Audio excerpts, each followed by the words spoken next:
Communities today are deformed. Online groups are mimicking group inclusion that communities used to provide without actually providing what people need, a fulfillment that only comes from face-to-face interaction. And the problem becomes obvious when an online group wants to create a movement and suddenly realizes that their membership is splintered by the very nature of the internet being a globally oriented system. A few good examples would be platforms such as Reddit, Facebook, and Discord that indirectly create the veneer of local communities by little more than identifying the region they serve through their title without any true control of location. If we want true community out of these systems that purport to give it to us, we have to demand more. Do we have an idea where members of these groups live? Can we see how they define themselves and what they desire out of life? Are we even sure these people are people and not bots? No, of course not. Instead, these platforms ask us to express ourselves through cartoonish avatars, 10-second videos, and self-censored messages, all designed to infantilize the adult, reducing his own mental capacity by entraining his mind to accept dull, meaningless speech as the definition of himself. Look around at the people you live and work with. You know this isn't normal. Does this look like a happy, healthy society pointing towards an uplifting goal of mutual prosperity and personal ambition? No, not one bit. The deformation of community bonds has been so gradual over the past 30 years that our demise has been welcomed with open arms as a triumph of progress. If you want to see a people's future, look at their kids. And if you want to see the future of the kids, look at the community. In part 1, we learned about Copelod's variable functionality. But there's another major incentive to get people back to reality. It's a chance at real power through effective organization and the ability to sidestep the middleman that gatekeeps access to the people we need. Until Copelod, online collectives have been managed autocratically, either through an admin or the platform hosting the collective. But to truly flourish and evolve with changing demands, an organization needs to be member-driven from the ground up. This is why some small movements suddenly surge only to quickly die out. There is no way for the average member to influence the leadership of an internet-based group because the mechanisms to do so don't exist. Instead, we need a new backbone of governance that can propel local groups forward while still incentivizing face-to-face relationships. Copelod solves this problem by providing a simple, easy-to-learn framework from users to manage their groups with real governance. We offer two methods, either a representative democracy or a pure Athenian democracy without representatives. The core functionality of both systems is outlined in the functional demo video at copelod.app. But let's talk about the theory first. In Copelod, a representative democracy is called elected voting, while Athenian democracy is called member majority. With elected voting, group users are either reps, representatives, or MEMs, members. In member majority, there are no reps, and instead all votes are dependent on a simple majority of member votes. Elected voting is a little more complex, but it advantages its members by protecting a balance of power and unburdening MEMs from governance while still retaining their power.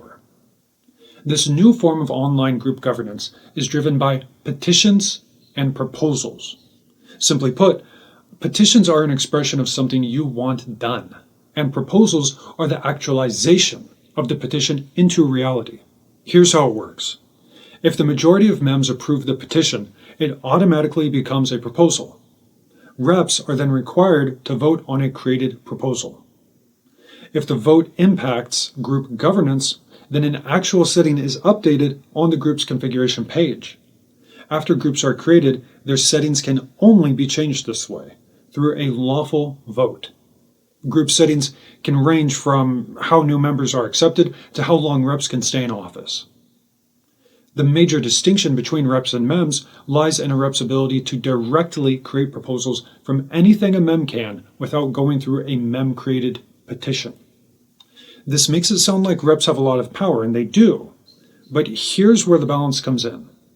If reps aren't acting in the best interest of the group, MEMs and MEMs only have the ability to vote and remove a rep or other MEMs, giving you control over who gets to participate. something that's completely lacking in traditional organizations filled with people who say one thing and then do another while hiding behind their term period in office. And unlike other apps, Copelod helps find and bring users together in real life. By leveraging Copelod's variable framework, groups in your area can be easily discovered. For the first time, you can make real progress where you live instead of hoping for your leaders to have a change of heart. If you're unsure about a group, then join them using your public profile just to start chatting with members. Group functionality in Copelod allows users to easily plan and meet up in real life. That means you can join, chat, meet, and if it's not your thing, just walk away without a trace of your real identity being associated. But if you hit it off, then start connecting with your group members using your public profile, and switch those new connections over to your private profile when you're ready. Copelod also recognizes that not all groups should be treated the same. That's why, when groups are created, they can link their most trusted app for communication on the group's main page to facilitate everyday communication, allowing Copelod to fit in as a governing backbone to an existing channel. Plus, if there's a problem with any of the linked communication channels, you can vote for different platforms or remove offending users from the group and start fresh elsewhere. For example, if you're using Reddit, then you can continue using it with Copelod's powerful system of governance and the ability to locally network. Or vote for a change and try a new platform that better suits your users.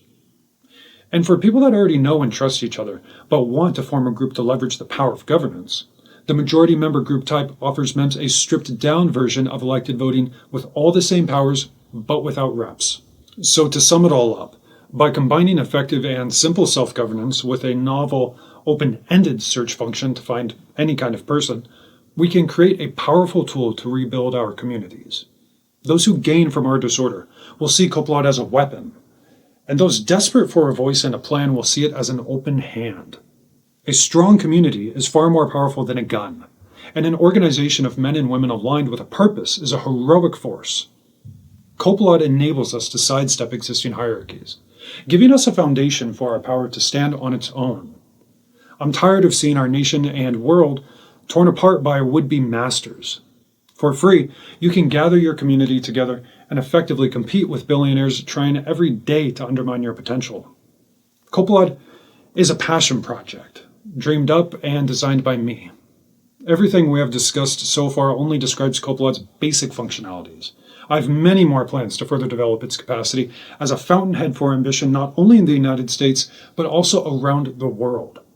If you have the same desire for a purposeful life and want a shot at making your closely guarded dreams become a reality, then please invest in Copelod at copelod.app. And while you're there, submit your haves and wants so we can set up communities by day one.